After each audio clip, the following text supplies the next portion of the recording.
ॐ शान्ताकारं भुजगशयनं पद्मनाभं सुरेशं विश्वाधारं गगनसदृशं मेघवर्णशुभांगं लक्ष्मीकान्तं कमलनयनं योगिभिर्ध्यानगम्यं वन्दे विष्णुं भवभयहरं सर्वलोकैकनाथं। प्रिय मित्रों, कल कार्तिक महात्म्य का जो चौथा अध्याय था उसमें आपको बताया था कि भगवान विष्णु द्वारा वेदों का किस प्रकार उद्धार किया गया और प्रयागराज तीर्थ को भगवान हरि ने क्यों उत्तम तीर्थ कहा। आज 5वां अध्याय है जिसमें भगवान ने कार्तिक स्थान का विधान बताया है कि कार्तिक में किस प्रकार स्नान करने का विधान है। आज की यह कथा है। पृथुरुवाच महत्फलं त्वया प्रोक्तं मुने कार्तिकमाघयोः तयोः स्नानविधिं सम्यक् नियमानपि नो वदौ। राजा पृथु कहते हैं, हे मुनि जी, आपने कार्तिक और माघ मास का विस्तृत फल कहा। अब इसकी विधिवत स्नान की विधि, नियम और उद्यापन की विधि भी आप हमसे कहिए। नारद जी ने कहा कि आप विष्णु भगवान के अंश से उत्पन्न हुए हैं, अतएव यह बात आपको मालूम ही है, तथापि मैं यथोचित विधान आपसे कहता हूँ, उसे सावधान मन से सुनिए। आश्विन मास की शुक्ल पक्ष एकादशी से सावधान होकर कार्तिक मास का व्रत प्रारंभ करना चाहिए। इस व्रत को करने वाला सर्वदा रात्रि के चौथे प्रहर में उठे, जल का पात्र लिए हुए गांव से बाहर पूर्व अथवा उत्तर दिशा में जाए। हमेशा दिन में अथवा सायंकाल को कान पर जनेऊ चढ़ाकर, पृथ्वी पर तृणों को बिछाकर, सिर को कपड़े से ढककर, फिर मुंह को यत्नपूर्वक बंद कर, थूक, त्वचा, सांस को रोककर मल और मूत्र को त्याग करे। रात्रि के समय में दक्षिण मुख बैठकर मलमूत्र का त्याग करें और तथा अपने अंगों को भली भांति स्वच्छ करके मृतिका और जल से सावधानी से धोकर दुर्गंध को नष्ट करें, ततः शौच क्रिया पूर्ण करें। हाथ में 3 बार, हाथ में, फिर शेषन तथा हाथ में 2-2 बार, 5 बार गुदा में और 10 बार बाएं हाथ में और दोनों हाथों में 7 बार मिट्टी लगाकर अच्छी तरह से जल से उन्हें धोए। यह शौच विधि गृहस्थों के लिए कही गई है। ब्रह्मचारियों को दूनी, वानप्रस्थ को तिगुनी और सन्यासियों को चौगुनी अधिक शुद्धि करनी चाहिए।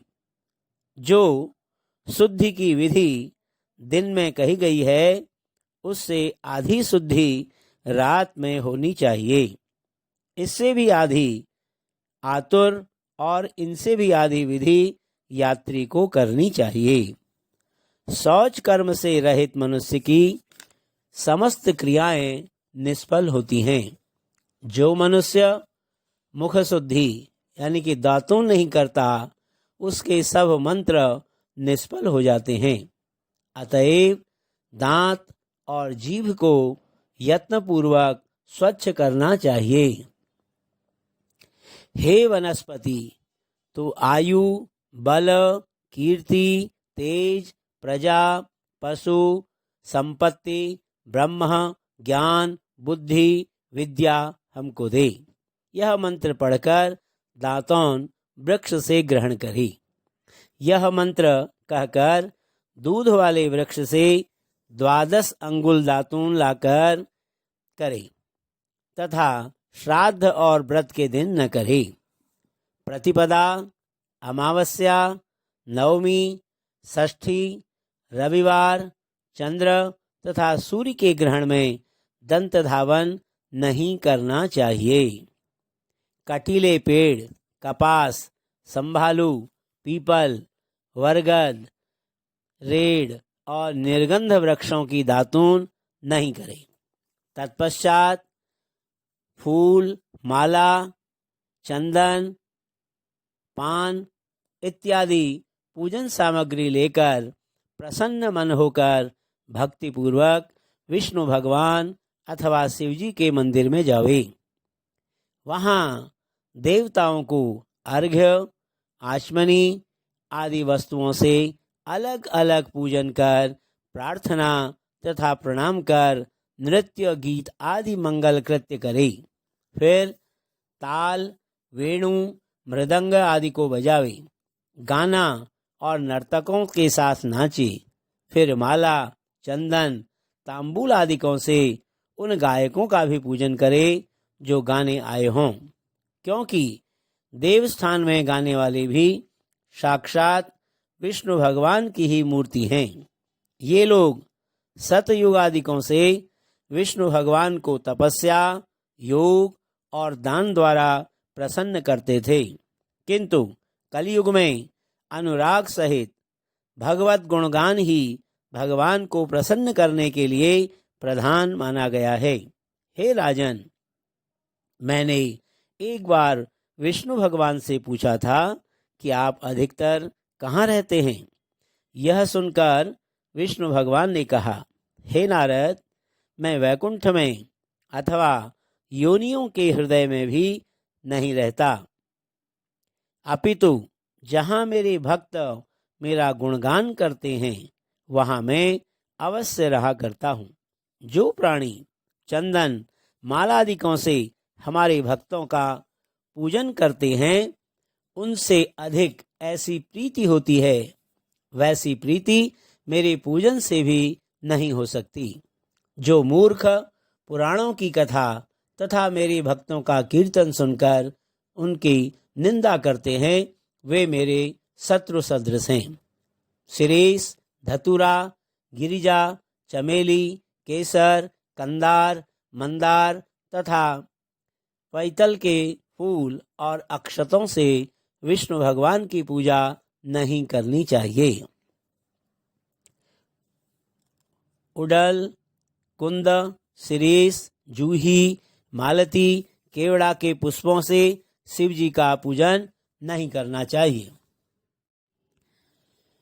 लक्ष्मी की अभिलाषा करने वाले पुरुष को चाहिए कि तुलसी पत्र से गणेश जी की, दूर्वा से दुर्गा जी की, अगस्त्य के फूल से सूर्य नारायण भगवान की पूजा न करे। जिन देवताओं के लिए पूजा में जो फूल निर्दिष्ट हैं, उन्हीं से उनका पूजन करे। इस प्रकार पूजन समाप्त करने के पश्चात देवाधिदेव विष्णु भगवान से क्षमा प्रार्थना करे। हे सुरेश्वर, हे देव, मेरे पास न मंत्र हैं और न क्रिया, भक्ति से भी मैं हीन हूँ। जो कुछ भी आपकी पूजा मैंने की है, आप हमारी उस पूजा को पूर्ण करें। इतना कहने के बाद परिक्रमा करके दंडवत प्रणाम करें। पुनः क्षमा प्रार्थना करके गायन, कीर्तन आदि करना चाहिए। जो मनुष्य शिव और विष्णु भगवान को विधि पूर्वक कार्तिक मास की रात्रि में पूजा करते हैं, वही पवित्र आत्मा होकर अपने पूर्व पुरुषों के साथ विष्णुलोक को जाते हैं। इति श्री पद्म पुराणे कार्तिक महात्म्ये श्री कृष्ण सत्यभामा संवादे कार्तिक व्रत कथनम नाम पंचमोऽध्यायः। बोलो श्री लक्ष्मी नारायण भगवान की जय।